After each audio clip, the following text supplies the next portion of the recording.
Hey, how's it going everyone? This is Dominic from the Comic Book Report YouTube channel, over here again doing a guest review for Organic Priced Books. And today we're back with another Marvel Omnibus overview. Today, of course, we're looking at Spider-Man by Joe Kelly Omnibus. And this one is pretty fascinating, so let's go ahead and talk about it. The comics in this volume were written primarily by Joe Kelly and illustrated primarily by Chris Bachalo, Phil Jimenez, Marco Cacchetto, and many more. The comics in this volume were first published by Marvel Comics beginning as early as 1996, though many were included during that brand new day era of Spider-Man.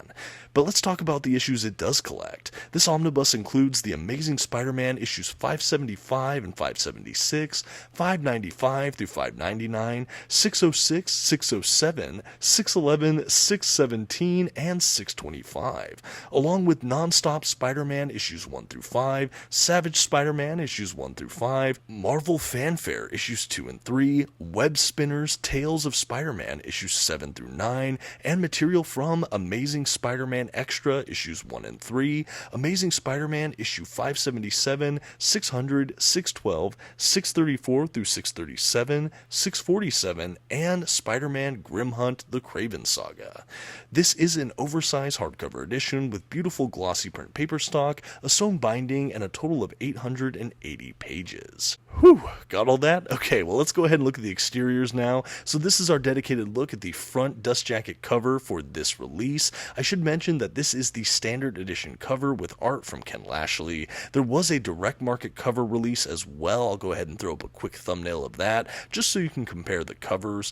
I'm personally a fan of this standard edition cover. We have the non-stop kind of frenetic Spider-Man here from Lashley. Love it. We got a lot of the kind of cool webbing effects all around it. Really a sleek cover. Another really cool aesthetic here on the spine, we have the Marvel Omnibus logo, of course. Then we have a field of blue with some web effects. We have Spider-Man by Joe Kelly, some of the other creators listed there, and then a really interesting little graphic of Spider-Man in a kind of red hue. I should say the direct market cover might have a different image at the bottom of the spine as well. I believe other than these two facets, though, the editions should be identical. On the back cover of this dust jacket, we have Spider-Man, again in that kind of reddish hue, along with some of his other supporting casts or villains. Then we do have that field of blue, we have some white text, a little bit of a description about the book, what it collects, creators, pricing information, Marvel logo, and things like that. All pretty standard fare here from the dust jacket. I have no real complaints here. I think the front of this dust jacket was definitely the winner for me as far as the graphic design, but overall, a still pretty solid dust jacket. And speaking one more time about this dust jacket, I'm going to go ahead and show it again. This time I will show the interior flaps, however, though. We get some more images of Spider-Man, things about the collection, and the creators. I'll go ahead and spread out the dust jacket as well so you can see it all at a glance. Again, this is the standard edition cover and dust jacket for this release. After I do show, again, one final look at the dust jacket, we can begin to transition to the art on the hardback book itself. Now, the art we have printed on this, I thought was really stylish and interesting. It definitely keeps that red and blue aesthetic for Spider-Man, and we have images of Spider-Man in action here, kind of a field of predominantly blue here, but it is just a fun kind of collage of Spider-Man. The effect really works for me. I do think that this is a really stylish way to do under the dust jacket hardcover art. You'll notice as well for this, it is a wraparound image and there is no text whatsoever, no title for the omnibus or any of those kind of features. Okay, now that we've examined the exteriors, I did want to show a quick look at this book's binding for all of you prospective collectors out there. So as I mentioned, I do believe this is sewn binding, and you'll get to look at this binding. This is after one full read-through of this omnibus. As you can see, there is a little bit of an eye in my volume. I think this could relax in the future upon subsequent readings as well. The book laid out pretty solidly, though. There's perhaps a little bit of gutter loss, but nothing I couldn't see if I pushed the pages down slightly. Overall, there was no real complaints for me on the binding.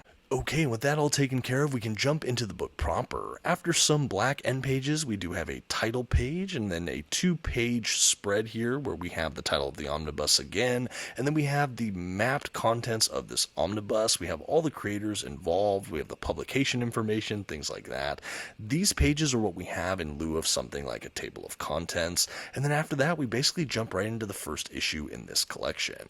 I have to say, for a creator-centric omnibus, I would have loved to see an introduction introduction by Joe Kelly. I think that would have been pretty novel for a collection like this. But here we are, and honestly, the book they released is still a pretty solid omnibus in my mind.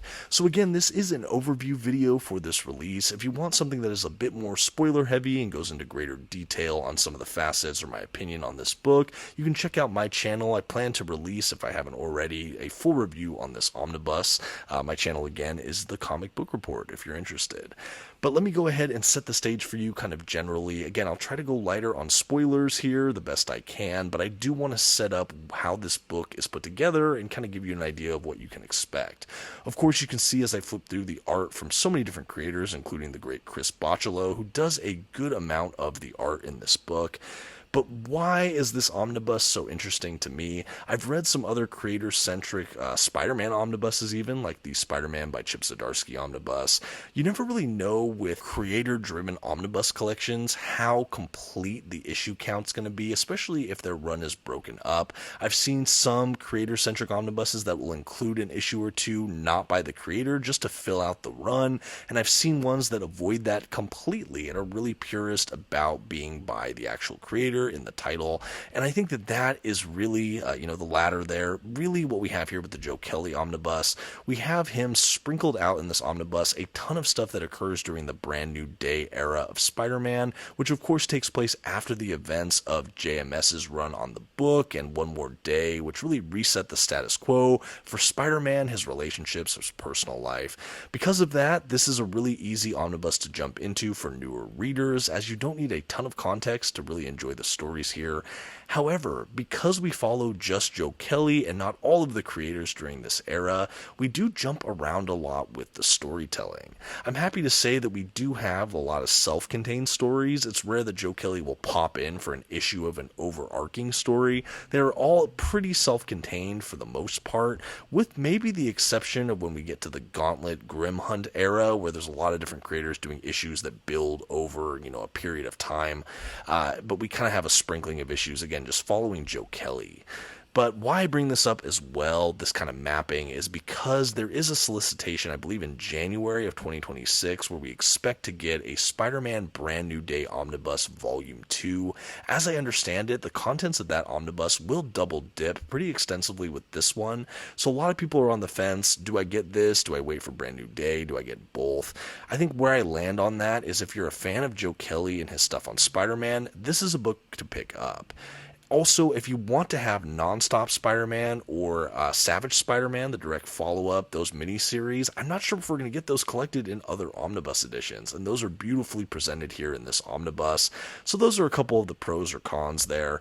I do think Brand New Day Omnibus Volume 2 might be a better way to enjoy the longer story arcs or kind of presentations of the characters, because I think that there were moments here, while we do have a lot of self-contained stories, there's moments where you pick up with the characters and it's very clear that we've lost some issues in between. Even if the story was kind of irrelevant, you have some of the character development there that you're missing in this omnibus, so that can be a bit of a jarring experience, but it was not enough to take me away from enjoying this omnibus overall. There's some really fun stories here, a lot of which I hadn't read, that follow some of his rogues gallery, like the Rhino.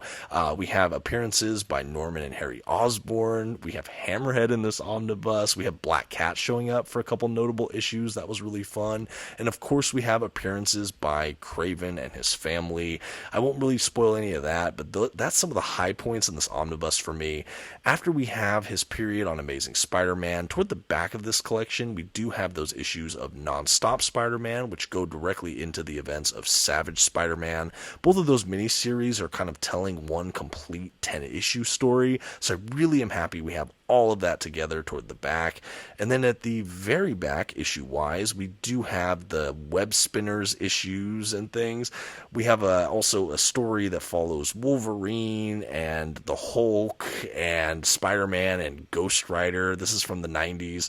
We have the web spinner story, which is kind of a flashback story to Peter Parker in high school trying to figure out prom.